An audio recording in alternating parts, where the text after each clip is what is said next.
காப்பியச் சீருடையாள் அதிகாரத்தேருடையாள் முப்பாலாம் குரலென்னும் அரசாணை பேருடையாள் எப்பாலும் எம்மொழிக்கும் தாயாகும் வேருடையாள் ஒப்பில்லாய் அப்பழகே தாய் தமிழே முதல் வணக்கம்.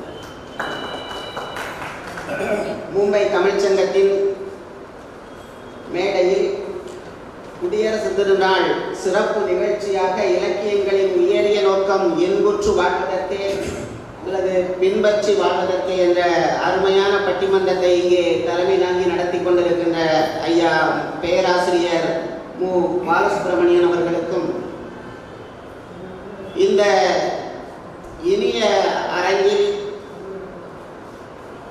இலக்கியம் என்றவுடன் ஓரளவு திரளாக என்று சொல்லக்கூடிய அளவிற்கு வருகிறது சிறப்பித்திருக்கின்ற அன்பு தமிழ் உள்ளங்களுக்கும், குறிப்பாக இங்கே வருகிறது சிறப்பித்திருக்கின்ற ஐயா அபிஷேக் மீரான், எங்களை பெருமைப்படுத்தியிருக்கிற ஐயா அபிஷேக் மீரான் அவர்களுக்கும் மும்பை தமிழ்ச்சங்கத்தின் சார்பாகவும் இந்த மேடையிலே இரு அணியிலும் வாதிடுகின்ற உறவுகளுக்கும் எல்லாவற்றிற்கும் மேலாக எங்கள் அணியில் ஒரு இளம்பெண், இங்கே அரங்கத்தில் கூட இளையவர்கள் வந்திருக்கிறார்கள் என்பதை எண்ணும் பொழுது மும்பை தமிழ்ச்சங்கத்தின் செயலாளர் என்ற முறையிலே நான் மிகவும் மகிழ்ச்சி அடைகிறேன்.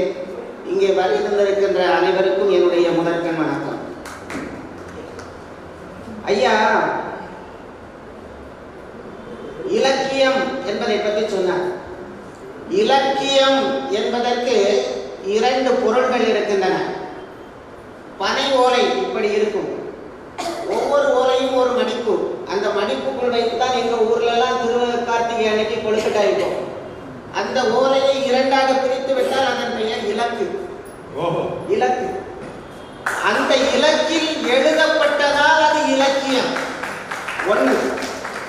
இன்னொன்று இலக்கு இயம், இலக்கு இயம்பு, இலக்கியம்பு, இலக்கு இயம்புவது, இலக்கு இயம்பு என்று இருந்தால்தான் அவர் சொன்ன பொருள் வரும். இலக்கை உடையது என்ற பொருள் இலக்கியம் என்ற சொல்லிலிருந்து வருகின்றது. ஒன்று இலக்கியில் எழுதப்பட்டதால் இலக்கியம், குறிக்கோளை உடையது, பின்பற்றி வாழ்வதற்குரிய குறிக்கோளை உடைய தன்மை உடையது என்பதால் அது இலக்கியம் என்பதை தாங்கள் புரிந்து கொள்ள வேண்டும். இன்னொன்று, அதாவது கேள்வி கேட்டார், ராமாயணத்தை பின்பற்ற முடியுமா? ராமனுக்கு ஒரு மனைவி, சரி பின்பற்ற முடியும். தசரதனுக்கு 3 மனைவிகள் அல்லவா, 60,000 மனைவிகள் அல்லவா, எப்படி பின்பற்ற முடியும்? அதை ராமனை பின்பற்று, தசரதனை பின்பற்றாதே, பின்பற்றினால் பொண்டாட்டியாலே சாவா என்பதுதான் ராமாயணம். அடுத்தால பாஞ்சாலிக்கு 5 கணவர்கள், அதை பின்பற்ற முடியுமா? சிறுதொண்டர் பிள்ளைக்கறி சமைத்தார், அதை ஏற்றுக்கொள்ள முடியுமா? அதை பின்பற்ற முடியுமா? அந்த பாட்டை தான் இன்புற்று கேட்க முடியும். நடுவர் அவர்களே, இந்த வழக்கிற்கு விதிவிலக்கு என்று ஒன்று இருக்கிறது. பாஞ்சாலிக்கு 5 மனைவி என்பதை இன்புற்றும் பார்க்க முடியாது, பின்பற்றியும் பார்க்க முடியாது. சிறுதொண்டர் பிள்ளைக்கறி சமைத்ததை இன்புற்றும் பார்க்க முடியாது, பின்பற்றியும் பார்க்க முடியாது. ஆகவே அதை நீங்கள் இந்த வழக்கிலிருந்து விலக்கி வைக்கும்படி அன்புடன் கேட்டுக்கொள்கிறேன். அடுத்தால சொன்னார், தையல் சொல் கேளேல் என்று மூதாட்டி சொன்னாரே. தையல் என்றுதான் சொன்னார், கரெக்ட் தான், சரிதான். ஆனால் பெண்களுக்கு எத்தனையோ, பெண்களை குறிப்பிட எத்தனையோ வார்த்தை இருக்கும் பொழுது தையல் என்ற வார்த்தையை ஏன் குறிப்பிட்டு போட வேண்டும்? கோர்த்து விடுகிற பெண்களுடைய சொல்லை கேளாலே என்பதுதான் அதற்கு அர்த்தம். அதனால்தான் தையல் சொல் கேளு. இன்னொன்னு சொன்னாங்க, சிலப்பதிகாரம் சில விஷயங்களை மரபுகளை மீறும் பொழுது, சிலப்பதிகாரம் வெறும் கற்பனை என்று சொல்லும் பொழுது இதயம் கொஞ்சம் வலிக்கிறது. அதில் சில கற்பனைகள் கவிநயத்திற்காக சேர்க்கப்பட்டிருக்கலாம், ஆனால் அது கற்பனை அல்ல. பகுத்தறிவில் ஆழ்ந்த கலைஞர் கூட அதை கற்பனை என்று சொல்லவில்லை என்னும் பொழுது இவர் எப்படி கற்பனை என்று சொல்லலாம்?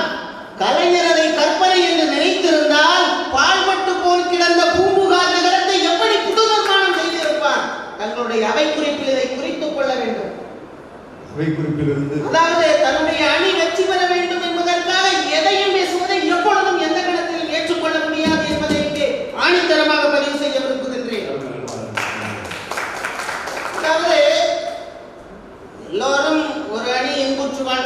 பேசுகிறோம், அந்த அணி பின்பற்றி வாழ்கிறது என்று பேசுகிறோம். இவருக்கு தோல்வி பயம் தொற்றிக் கொள்கிறது. ஆதலால் பின்பற்றி வாழ்ந்தால்தான் முன்பற்றி வாழ முடியும் என்று வந்து சொல்லிவிட்டார். அதற்காகவே அவர் நிறைய செய்திகளை சொல்லுவார் என்று எதிர்பார்த்தேன். புதுக்கோட்டையில் இருந்து வந்து தன் மனக்கோட்டைகள் மனப்பாடம் பண்ணி வைத்திருந்த அத்தனையும் இங்கே கொட்டிவிட்டு போய்விட்டார் என்பதை வேறு என்ன சொல்லிவிட்டார்? அடுத்தால மதிப்பிற்குரிய நீதிபதி அவர்களே, ஒரு செய்தி என்னுடைய இந்த அணியில் பேசிய திரு முருகன் அவர்கள் குறிப்பிட்டார்கள். கவிஞர் தமிழ்நேசன் அவர்கள் ஒரு நூலை வெளியிட்டார். எமோஜியை அனுப்பாதீர்கள், அந்த கவிதை நூலில் எமோஜியை அனுப்பாதீர்கள், ஒவ்வொரு முறையும் அனுப்பும் போது ஒரு வார்த்தை தற்கொலை செய்து கொள்கிறது. எவ்வளவு அருமையாக எழுதியிருக்கிறார். இதை நாம் இன்புற்று ரசிக்க வேண்டும் என்று அவர்தான் சொன்னார், நான் சொல்லவில்லை. அவர்தான் சொன்னார், நான் சொல்லவில்லை. ஆனா அதை முடிக்கும் போது சொன்னார், அடுத்த முறை நீங்கள் எமோஜியை அனுப்பும் பொழுது இதை சிந்தித்து பார்ப்பீர்கள் என்று. நடுவர் அவர்களே, நான் முடிவு செய்து விட்டேன், இனி யார் என்ன செய்தி அனுப்பினாலும் கும்பிடு போட மாட்டேன், தம்ஸ்அப் காட்ட மாட்டேன். பின்பற்ற அவரே சொல்லிட்டு போயிட்டார். இங்க இருக்கிற 10 பேராவது 60-70 பேர் வந்திருப்பதில் 10 பேராவது இதை பின்பற்றுவார்கள். அவர் வாக்குமூலம், அது நான் சொல்லவில்லை, குறித்துக் கொள்ளுங்கள். அடுத்தால ஒரு யாதும் ஊரே யாவரும் கேளீர், உலகத்தை நாம தான் முதல்ல சொன்னோம். கம்பன் அந்த பாடலை நீங்க முழுமையா சொன்னீங்க. புகழோடு மைவரானோம், முன்பு பின்பு குன்று சூழ்வான் மகனோடும் அருவரானோம், எம்முளை அன்பின் வந்த அகனமர் காதலைய நின்னோடும் எழுவரானோம், புகழரும் காணம் தந்து புதல்வரால், அங்கதான் சிறப்பு இருக்கு, புதல்வரால் பொலிந்தான் எந்தைன்னு சொல்லல, நுந்தை அப்படின்னு, உன்னுடைய தந்தை அப்படின்னா. புகழோடு நாங்கள் 5 பேரானோம், முன்பு பின்பு குன்று சூழ்ந்த சுக்ரீவனோடு அருவரானோம், விஷ்ணா உன்னோடு 7 பேர் ஆகிவிட்டோம், போக முடியாத சொல்ல முடியாத கொடிய கானக வாழ்க்கையை எனக்கு தந்து தசரதனாகிய உன்னுடைய தந்தை 7 பிள்ளைகளுக்கு தந்தையாகிவிட்டான், மகவே இல்லை என்று இருந்தான் அப்படின்னு சொல்ல. புகழரும் காணம் தந்து புதல்வரா பொலிந்தான் நுந்தை, உன்னுடைய தந்தை. அதாவது அந்த அளவுக்கு ஒரு பாசம்.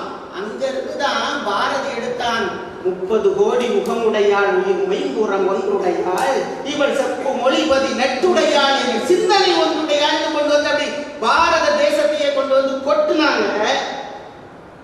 அடுத்தால சில விஷயங்களை வந்து திரைப்பட பாடல்கள் அதை நம்ம ரசிக்கிறோம்.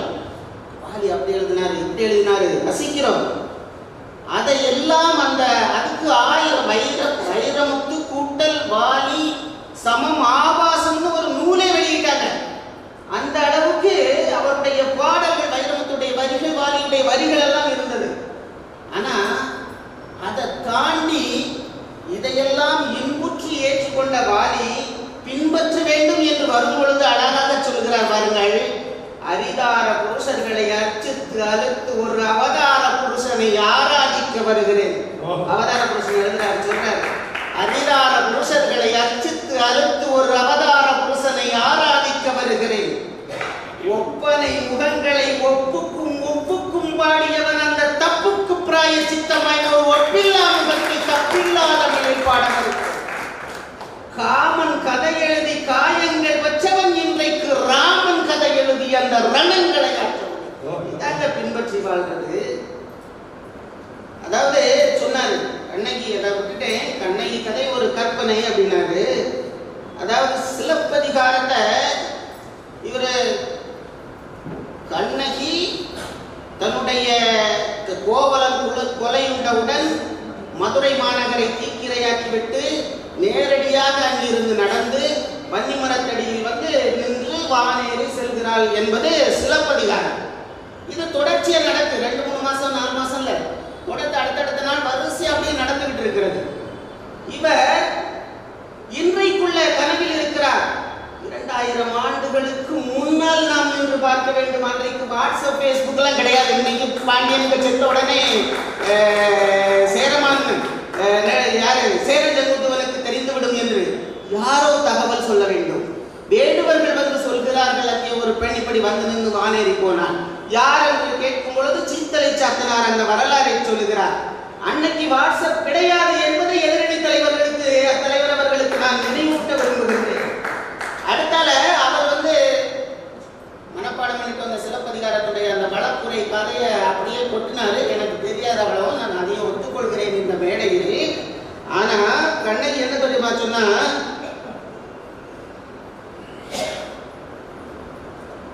சொல்றா பாருங்க இந்த பாடல், தேரா மன்னா, நீங்க சொன்ன வரிகள் தான். தேரா மன்னா செப்புவதுடையே எள்ளரு சிறப்பின் இமையவர் ஏத்த புல் குரு புங்கன் தீர்த்தோ நன்றியும் வாயில் கடைமணி நடுநா நடுங்க தான் தன் அரும்பரல் மைந்தனை ஆழியுள் மடித்தோன். இது என்ன தெரியுமா? அதாவது புறாவின் துயர் தீர்ப்பதற்காக சிபி சக்கரவர்த்தி தன்னுடைய தொடைக்கரியை அறிந்து கொடுக்கிறார். புல்லுரு புன்கண் நன்றியும் அந்த பசுவுக்காக தன் மகனை பலி கொடுக்கிறார். இங்கே கண்ணகி இலக்கியம் பேசுகிறாள். அதை கேட்டு அதற்கு தலை வணங்கி பாண்டிய மன்னன் தன்னுடைய சிம்மாசனத்தில் இருந்து விழுந்து உயிர் துறக்கிறான். அதற்கு மதிப்பு கொடுத்து பின்பற்றி வாழ்ந்திருக்கிறார் 2000 ஆண்டுகளுக்கு முன்னால்.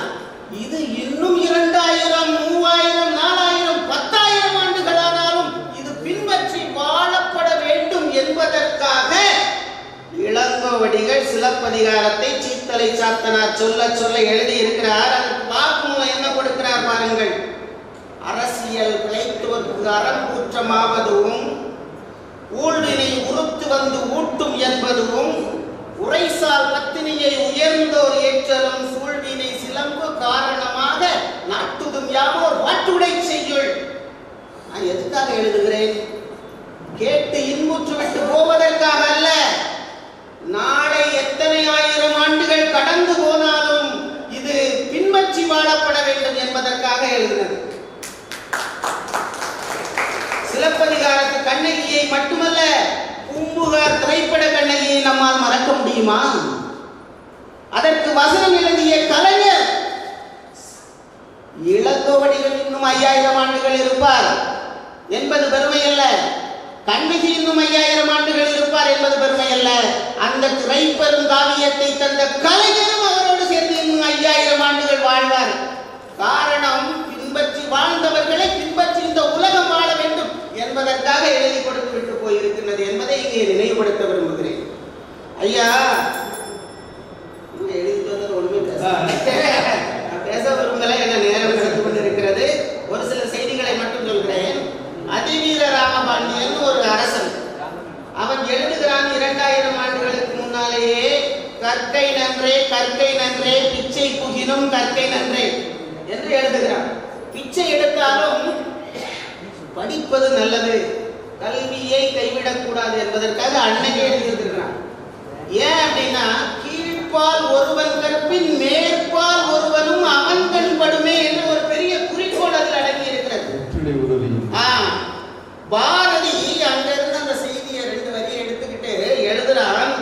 அன்னச்சத்திரம் 1000 அமைத்தல், ஆலயம் 10,000 நாட்டல், பின்னர் உள்ள தர்மங்கள் யாவும் பெயர் விளங்கி ஒளிலைக்கு எழுத்தறிவித்தல் என்று அந்த செய்தி எடுத்து கொடுக்கிறான். பெருந்தலைவர் காமராஜர் அங்கிருந்து அப்படி எடுத்துக்கிட்டு என் மதிய உணவு திட்டத்தை அறிமுகப்படுத்தும் பொழுது சொல்கிறார், என்னுடைய குழந்தைகள் படிப்பதற்காக நான் மடியேந்தி பிச்சை எடுக்கவும் சித்தமாக. அவருடைய திட்டத்தால் மாடு மேய்த்த குழந்தைகளின் கைகளில் எல்லாம் ஏடு வந்து தமிழகம் படிக்கப்பட்டதா இல்லையா? இதுதான் பின்பற்றி வாழ்வது. இப்படிப்பட்ட ஒரு மிகப்பெரிய இலக்கியங்களுக்கு சொந்தக்காரர்கள் நான். சங்க இலக்கியமாக இருக்கட்டும், அகநானூரை எடுத்து பாருங்கள். மனிதநேயம், மாந்தநேயம், காலடி மீது கொண்ட பற்று மட்டும் இல்லை, சாதாரண உயிரினங்கள் மேல் வைத்த பற்று இருக்கிறதுங்க. ஒவ்வொரு விலங்குகள் பேரிலையும் அங்க 3 அத்தியாய பகுதிகள் இருக்குது. வெறும் காதல் கவிதை எழுதவே இல்லை. எழுதுற பாருங்க, பூவிடை படினும் யாண்டு கழிந்தன்ன நீருரை மகன்கள் புணர்ச்சி போல உடலுயிர் போகுக தில்ல கடல் உளனறிந்து ஒருவேமாகிய உலகத்து இருவேம் ஒருவேமாகிய புண்மை நாம் உயர்த்தேன்னு எழுதுறான் குறுந்தொகையில ஒரு பாட்டு. எவ்வளவு பெரிய வரலாற்று செய்திகள், அதை கேட்டா இப்படி நம்மளும் வாழணும் அப்படின்னு ஒரு சிந்தனை வரும். அஞ்சில் என்பது ஆண் பெண் பறவை, மகஞ்சில் என்பது ஆண் பறவை. இரண்டும் ஒரு தடாகத்தில் நீந்தி சென்று கொண்டிருக்கின்றன. நடுவிலே ஒரு தாமரை மலரின் தண்டு வந்து அவற்றை பிரித்து விடுகிறது. பல ஆண்டுகள் பிரிந்திருந்ததை போன்ற ஒரு துன்பத்தை எய்தும் அந்த அளவுக்கு அவங்களுக்குள்ள ஒரு பிணைப்பு. இவையெல்லாம் எங்கிருந்து தெரியும்? 2000 காலத்தில் அவர் சொன்ன அகலிலக்கியத்தில் இருந்து கொட்டி கிடக்கிறது. கூழப்ப நாயக்கன் காதலை விட்டுவிடுங்கள், விரலி விடு தூதுவை விட்டுவிடுங்கள். அதெல்லாம் 1% 2%. கூழப்ப நாயக்கன் காதலை யார் தூக்கி வைத்து கொண்டாடுகிறார்கள்? விரலி விடு தூதை யார் தூக்கி வைத்து கொண்டாடுகிறார்கள்? புறநானூறு கொண்டாடப்படுகிறது. தீதும் நன்றும் பிறர் தரவாரா என்று சொன்னதற்காக அகநானூறு கொண்டாடப்படுகிறது. அறநூல்கள் கொண்டாடப்படுகின்றன. 1% மட்டுமே உள்ள ஒரு செய்திக்காக 99% அவர் சொன்ன மாதிரி மெஜாரிட்டி வந்து இதெல்லாம் 99% புறந்தள்ளி விடக்கூடாது. ஒரே ஒரு செய்தி மட்டும். அதாவது பாரதி இன்றைக்கு நிற்கிறான். எதற்கு? தேசியம் பாடியதற்காக பின்பற்றி. அதனால்தான் அவன் தேசிய கவிதை தூக்கி உள்ள வச்சு அவன் பின்பற்றி வாழ்ந்த அவனை வச்சு 100 பேருக்கு 1000 பேர் பின்பற்றுகிறான் என்பதற்காக. புரட்சி கவி பாரதிதாசன் நிற்கிறார். தமிழ் என்று சொன்னாலே தமிழுக்கு 50 பேர் என்ப தமிழ் என்ப தமிழங்கள் உயிருக்கு நேர்ந்து வந்து விழுது. நிற்கிறாரு, புரட்சியை பாடினாரு, அதனால நிற்கிறார். கம்பன் நிற்கிறான், புதுமையை புகுத்தினான். வள்ளுவன் நிற்கிறான், எப்படி வாழ வேண்டும் என்று உலகுக்கே உணர்த்தினான். நான் சொல்றேன், திருக்குறள் வரும் திருக்குறள் மட்டுமா சொல்லிக்கிட்டு இருக்கிறோம் இல்லையா? உலக பெருங்குறள். ஏன்? இந்த உலகமே அதை பின்பற்றி வாழ வேண்டும் என்பதற்காக. மதிப்பிற்குரிய நடுவர் அவர்களே, இந்த பின்பற்றி இன்புற்று என்பதை போட்டு குழப்பாமல் இவர் சொன்னபடி, அதாவது அவருக்கு தோல்வி பயம் வந்துவிட்டார், அதனால பின்பற்றி வாழ்ந்தால் தான் இன்பற்றி வாழ முடியும். இல்லை, இன்புற்று என்பது பார்த்து விட்டு படித்து விட்டு அப்படியே தூக்கி போட்டு போறது. பின்பற்றி என்பது படித்ததை உள்வாங்கி நெஞ்சுக்குள் நிறுத்தி கற்க கசடர கற்று கற்பவை கற்ற பின் நிற்காதற்கு தகை என்று சொல்லி நெஞ்சுக்குள் நிறுத்தி அதை பின்பற்றி வாழ்வது என்பதை சொல்லி அதற்கேற்ப தாங்கள் நல்ல தீர்ப்பு தர வேண்டும். தாங்கள் எந்த தீர்ப்பு தந்தாலும் அது தமிழுக்குத்தான் என்று சொல்லி இந்த பட்டிமன்றம் இந்த அளவுக்கு சிறப்பா இருக்கு நான் உண்மையிலே எதிர்பார்க்கிறேன். உண்மையில ஒருத்தர் விட்டலங்க. அது செந்தூர் நாகராஜன் ஐயாவோட நான் பேசியிருக்கிறேன், அலைபேசியில் பேசியிருக்கிறேன், காணொலியில எல்லாம் பேசியிருக்கிறான். உண்மையிலேயே வழக்குறீங்களா நீங்க? பொறியாளர் வந்து தமிழை வந்து இந்த அளவுக்கு நெய்திருப்பு இருக்காரு. தனியாளராக மாறிட்டாருங்க பொறியாளர்.